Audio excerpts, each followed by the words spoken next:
নামাজের মধ্যে আরেকটা জায়গা আছে দোয়ার, সেজদায়। কখন? ওয়াসজুদ ওয়াক্তারিব, আল্লাহ বলেন সেজদা দাও, আমার কাছে আস। সেজদায় পড়ে যা বলার আল্লাহরে বলবেন। মনে থাকবে যুবক ভাইরা? তোমাদের মনে থাকবে? যা চাইতে মনে চায় সেজদায় পড়ে চাও। তুমি যখন সেজদায় লুটিয়ে পড়ো, তুমি মসজিদের টাইলসে সেজদা দাও নাই, তুমি আল্লাহর কুদরতি পায়ের উপরে সেজদা দিয়েছো। সেজদায় আমরা আল্লাহর সাথে কথা বলবো। এজন্য আল্লাহর হাবিব তাকবীরে তাহরিমা বাঁধার পরে সানা পড়তেন, মাঝে মাঝে পড়তেন ওয়াজহাতু ওয়াজহিয়া লিল্লাযী ফাতারাস সামাওয়াতি ওয়াল আরদা হানিফান ওয়া মা আনা মিনাল মুশরিকিন। এখানে অনেক দোয়া পড়তেন। আল্লাহুম্মা বাঈদ বাইনি ওয়া বাইনা খাতায়ায়া কামা বাআদতা বাইনাল মাশরিকি ওয়াল মাগরিব। আল্লাহ, আমার আর আমার গুনার বোঝার মধ্যে এত দূরত্ব করে দাও, পৃথিবীর পূর্ব প্রান্ত আর পশ্চিম প্রান্তের মাঝখানে তুমি যত দূরত্ব রেখেছো। সুবহানাল্লাহ পড়েন। আমার পাপগুলোকে তুমি সাদা ধবধবে ঠান্ডা বরফের পানি দিয়ে ধুয়ে মুক্ত করে দাও। ও আল্লাহ, আমারে তুমি নিষ্পাপ বানিয়ে দাও। এই নামাজের শুরুতে এই দোয়াগুলো করলে কবুল করে কে? সর্বশেষ সালাম ফিরানোর আগে দোয়া করলে কবুল করে কে? লা ইউসাল্লিমান্না আহাদুকুম হাত্তা ইয়াতাআওয়াদা আন আরবা। চারটা জিনিস থেকে পানাহ না আছে আমার কোন উম্মত যেন সালাম না ফিরায়। সবাই যেন পড়ে আল্লাহুম্মা ইন্নী আউযু বিকা মিন আযাবিল কবর, আউযু বিকা মিন আযাবি জাহান্নাম, আউযু বিকা মিন ফিতনাতিল মাহইয়া ওয়াল মামাত, আউযু বিকা মিন ফিতনাতিল মাসিহিদ দাজ্জাল। পড়েন আমিন। দোয়া মাসুরা পড়ে এই দোয়াটা পড়ে সালাম ফিরাবেন। কবুল করবে কে? জুমার দিনে, আজকে কি বার? আজকেই তো জুমাবার। এই জুমার দিনে আল্লাহর হাবিব বলেন একটা সময় আছে, ওই সময় বান্দা যাই চায় আল্লাহ তাই দেয়। ওই সময়টা কখন? এই নিয়ে মুহাদ্দিসিন ইকরামদের মধ্যে ইখতিলাফ। সবচেয়ে গ্রহণযোগ্য মত হচ্ছে আসরের পর থেকে শুরু করে সূর্য ডোবার আগ পর্যন্ত ওই মুহূর্তে দোয়া করবেন।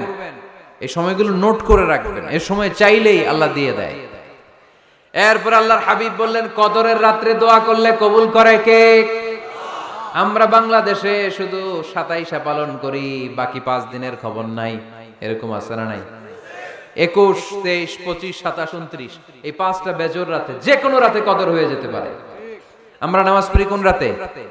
27।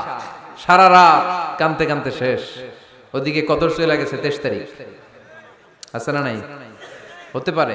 বুদ্ধিমান মুমিনের কাজ হচ্ছে বেজর 5 রাত্রিতে, শেষ দশকের 5 বেজর রাত্রিতে এক সমান তালে ইবাদত করা, যাতে কোনো ক্রমে কদরের বরকত ছুটে না যায়। এরপর আল্লাহর হাবিব বললেন কেউ যদি কোরআন খতম করে, কোরআন খতমের পরে যে ব্যক্তি দোয়া করবে তার দোয়াটা কবুল করে কে? মান খাতামাল কোরআন ফালাহু দাওয়া মুস্তাজাবা। কোরআন খতম করার পরে দোয়া করলে আল্লাহ দোয়া কবুল করে। হজের ময়দানে দোয়া করলে কবুল করে কে? আরাফাতের ময়দানে দোয়া কবুল হয়। তাওয়াফ করা অবস্থায় দোয়া করলে কবুল হয়। জামজামের পানি খেয়ে মা উ জামজাম লিমা শুরিবালা, যেই নিয়তে জামজামের পানি খায় ওই নিয়ত কবুল করে কে? মুজদালিফায় দোয়া আল্লাহ কবুল করেন, মাতাফে কবুল করেন, মুলতাজামে কবুল করেন। কাবা ঘরের হাজরে আসওয়াদের কর্নার, কাবা ঘরের দরজা, দুই জায়গার মাঝখানে একটা জায়গা আছে, এটার নাম মুলতাজাম। এইখানে হয় ধাক্কা ধাক্কি। সুযোগ হলে ওইখানে দাঁড়িয়ে ওইখানে টাচ করে শরীর লাগিয়ে দোয়া করবেন, কবুল করবে কে? কিন্তু সুযোগ পাওয়া যায় না। এক মাওলানা সুযোগ পাইছিল ধাক্কা ধাক্কি করে কোন রকম গেছে, যে একটা দোয়া করছে আল্লাহর কাছে, আল্লাহ জীবনে যা দোয়া করছিলাম আর যা করবো সব কবুল করে নাও। এই দোয়া করার সাথে সাথে খাইছে এক ধাক্কা, খাইয়ে অনেক দূর, কাম হয়ে গেছে, সমস্যা নাই। দোয়াটা কি করছিল? কি করেছিল? আল্লাহ জীবনে যত দোয়া করেছি আর যত দোয়া করব সব তুমি কবুল করে নিও। একটা দোয়া করছে না। মুলতাজাম ধরে কয় দোয়া করছে? এক দোয়া। কারণ কয়টা চাবে ওখানে? আল্লাহ এটা দাও ওইটা দাও, চাওয়ার সময় আছে? ওইখানে খালি ধাক্কা ধাক্কি। এজন্য উনি একটা চাইছে, আল্লাহ যা জীবনে চাইছিলাম আর যা চাবো সব তুমি কবুল করে নিও, এটাই চাই, আর কিছু চাই না। সুবহানাল্লাহ পড়তে পারলেন না? শেষ কথা বলি এবার, দোয়া কবুলের 5টা শর্ত। এই কথা বলে আজকের আলোচনা শেষ। সবাই এবার অনেক খুশি। কয়টা শর্ত? জোরে বলেন। ধৈর্য আছে মাশাআল্লাহ, ওঠে নাই তেমন। মাঝে মাঝে একটু ধমক দিয়ে যাতে না ওঠে, বেশি বিশৃঙ্খলা করে ফেলে। এখন আবার ঠান্ডা হয়েছে। কয়টা শর্ত মনে থাকবে? এই যারা বলেন দোয়া কবুল হয় না, দেখেন নিজেদের সাথে মিলে কিনা। এই 5টা শর্ত যদি পাওয়া যায়, মুহূর্তেই আপনার দোয়া আরশে যে নক করবে। 1 নাম্বার শর্ত আকলুল হালাল, হালাল খাওয়া। কি খাওয়া? আমরা দুইটাই খাই, হালালও খাই হারামও খাই। বেশি খাই কোনটা? হ্যাঁ, কি খান? আমি কই নাই কিছু, আপনারাই কইছেন। নিজের উত্তরে নিজে ধরা না। হারাম খেলে তো দোয়া কবুল হয় না। লা ইয়াদখুলুল জান্নাতা জাসাদুন গুযিয়া বিল হারাম। ওই দেহ কখনো জান্নাতে যায় না যে দেহ হারাম খেয়ে বর্ধিত হয়েছে। কেন দোয়া কবুল হয় না? মিলিয়ে নেন নিজের জীবনের সাথে, জাস্ট একটু মিলিয়ে নেন, খেয়াল করেন। আকলুল হালাল 1 নাম্বার শর্ত। ইউর ইনকাম শুড বি হালাল, ইউর ফুড শুড বি হালাল, ইউর ড্রিঙ্ক শুড বি হালাল, ইউর ফ্ল্যাট শুড বি হালাল, your bank balance should be হালাল। চিল্লায় বলেন ঠিক কি না? এক লোক কাবার চারপাশে শুধু দোয়া করে, ইয়া রব, ইয়া রব, ও আমার রব, তুমি আমারে মাফ করে দাও, তুমি আমারে মাফ করে দাও। এই সাহাবীর কান্নাকাটি দেখে, এই লোকের কান্নাকাটি দেখে অন্য সাহাবারা বলল, আজকের সব সওয়াব এই লোকে নিয়ে যাবে। সব সওয়াব তো আজকে উনার। এর দোয়া কবুল। আল্লাহর হাবিব বললেন, ওয়া মাতআমুহু হারাম, ও যা খায় হারাম খায়। ওয়া মাশরাবুহু হারাম, যা পান করে হারাম। মালবাসুহু হারাম, তার ড্রেস আপ এটা হারাম টাকা থেকে আসে। ফা আন্না ইউস্তাজাবু লাহু, কেমন করে আল্লাহ ওর দোয়া কবুল করবে? আল্লাহ ঠেকা পড়ছে নাকি? ইন্নাল্লাহা তাইয়্যিব লা ইয়াকবালু ইল্লা তাইয়্যিবা। আল্লাহ নিজে পবিত্র, আল্লাহ পবিত্র ছাড়া কোনো অপবিত্র জিনিস গ্রহণ করেন না। জিহাদের ময়দানে একজন সাহাবী ছিল, সর্বপ্রথম তীর মেরেছিল। নাম কে বলতে পারবে? সাদ বিন আবি ওয়াক্কাস রাদিয়াল্লাহু তাআলা আনহু। উনি একবার আল্লাহর হাবিবকে বললেন, ইয়া রাসূলুল্লাহ, উদউ আল্লাহ আইয়াজআলানি মুস্তাজাবাদ দাওয়া। ও নবী, আপনি তো দোয়া করলে কবুল হয়, আপনি একটু আমার জন্য দোয়া করেন, আল্লাহ যেন আমারে মুস্তাজাবুদ দাওয়া বানিয়ে দেয়। কি বানিয়ে দেয়? মুস্তাজাবুদ দাওয়া মানে কি জানেন? যিনি চাইতে দেরি, কবুল হতে দেরি হয়। আল্লাহর হাবিব বললেন, ইয়া সাআদ, হে সাআদ, আতিব মাতআমাক তাকুন মুস্তাজাবুদ দাওয়া। সাদ, তুমি যেটা খাবে এটা হালাল খেও, হালাল খেলেই তুমি মুস্তাজাবুদ দাওয়া। সুবহানাল্লাহ পড়বেন না? আকলুল হালাল শারতুন লিকবুলিদ দুআ, দোয়া কবুলের প্রথম শর্ত। হারাম খেয়ে দোয়া করলে ওই দোয়া কখনো কবুল হবে। 2 নাম্বার শর্ত, দোয়াটা করতে হবে একজনের কাছে, তিনি কে? চাইতে হবে একজনের কাছে, তিনি কে?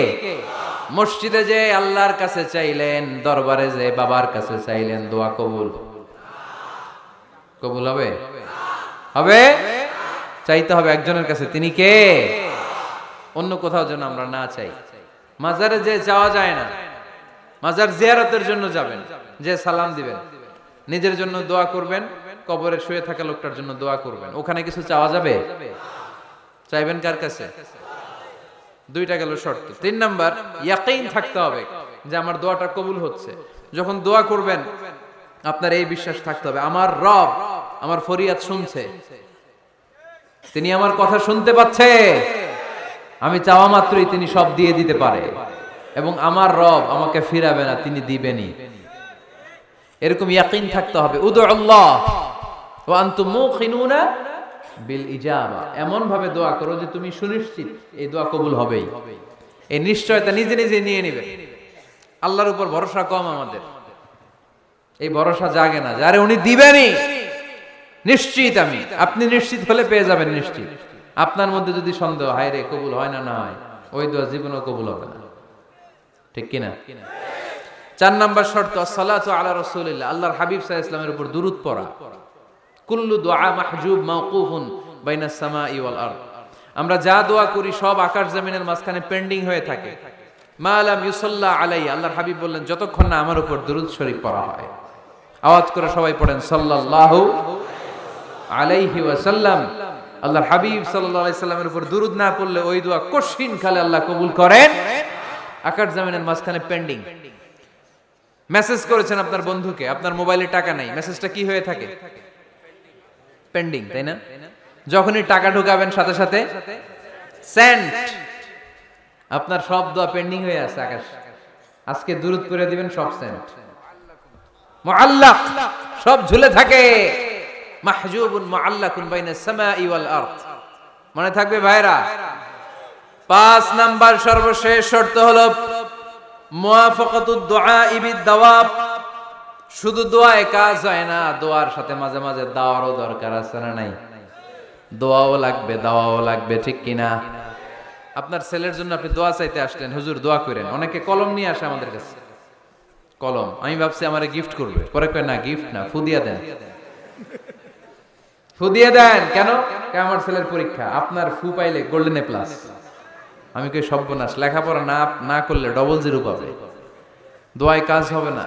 আগে পড়াশোনা করতে হবে, তারপরে দোয়ায় কাজ হবে, ঠিক কিনা? দোয়াটা ভ্যালু অ্যাড করে, ইট অ্যাডেড দ্য ভ্যালু। কিন্তু আগে লাগবে লেখাপড়া, আগে লেখাপড়া। অসুস্থ হয়েছেন, খালি দোয়া চাইতেছেন। চিকিৎসা নেয়া বড় সুন্নাহ। আল্লাহর হাবিব সাল্লাল্লাহু আলাইহি ওয়াসাল্লাম অসুস্থ হলে চিকিৎসা নিতেন। সুবহানাল্লাহ পড়েন। দোয়ার সাথে দাওয়া লাগবে। এক ছেলে পীর সাহেব হুজুরের কাছে দোয়া চাইছে, হুজুর আমার সন্তান নাই, আল্লাহ যেন একটা ছেলে দেয়, দোয়া করেন। হুজুর দোয়া করছে, ছেলে হয় নাই। পরের বছর আবার দোয়া, হুজুর দোয়া করেন আল্লাহ যেন ছেলে দেয়, ছেলে হয় নাই। তৃতীয় বছর আইসা বলে, হুজুর দোয়া করেন, ছেলে হয় নাই। পীর সাহেব হুজুর মনে মনে কয়, ঘটনা কি? ওর ছেলে হয় না কেন? জিজ্ঞেস করলো, বাবা তুমি কি বিয়ে করছো? কয় না, বিয়া তো করি নাই। পীর সাহেব হুজুর বললেন, আগে বিয়েটা তো করবি, তারপরই না সন্তান। তো বিয়ের পর্বটা তো সারো, তবেই না সন্তান পাওয়া যাবে, ঠিক কি না? দোয়ার সাথে দাওয়া লাগে। আল্লাহর হাবিব সাল্লাল্লাহু আলাইহি ওয়াসাল্লামের আঙ্গুলে একবার বিচ্ছু পোকা কামড় দিল। প্রচন্ড ব্যথায় বিশ্বনবী কাতরাচ্ছেন, রেগে গেলেন আর বললেন, ও বিচ্ছু, মানুষও চিনোস না, নবীও চিনোস না, কোথায় কামড় দিবি, জায়গা পেলি না।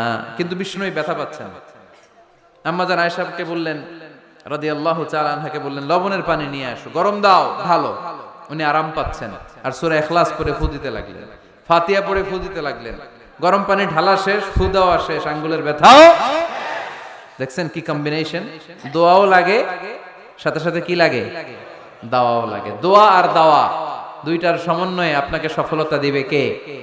সফলতা একজনই দেয়, তার নাম, জোরে বলতে হবে, তিনি কে? ব্যবসা যদি মন্দা থাকে, ব্যবসায় সফল হতে চান, সফলতা এনে দিবে কে? বিসিএস পরীক্ষা দিচ্ছেন, রিটেনে পাশ করেন না, পাশ করায় দিবে কে? বিয়ের ব্যবস্থা হচ্ছে না, ব্যবস্থা করে দিতে পারে কে? পাসপোর্ট জমা দেয়া, হুজুর ভিসা লাগে না, হুজুর কিচ্ছু করতে পারবে না, করতে পারে একজন, চিল্লায় বলেন তিনি কে? এজন্য বিপদে আপদে সব সময় আমরা ভরসা রাখবো আমাদের আল্লাহ রাব্বুল ইজ্জা ওয়াল জালালের উপর। আল্লাহর কাছে আমরা বেশি বেশি চাইবো। আল্লাহ ছাড়া কারো দরবারে আমরা হাত পাতি না, চিল্লায় বলেন ঠিক কি না?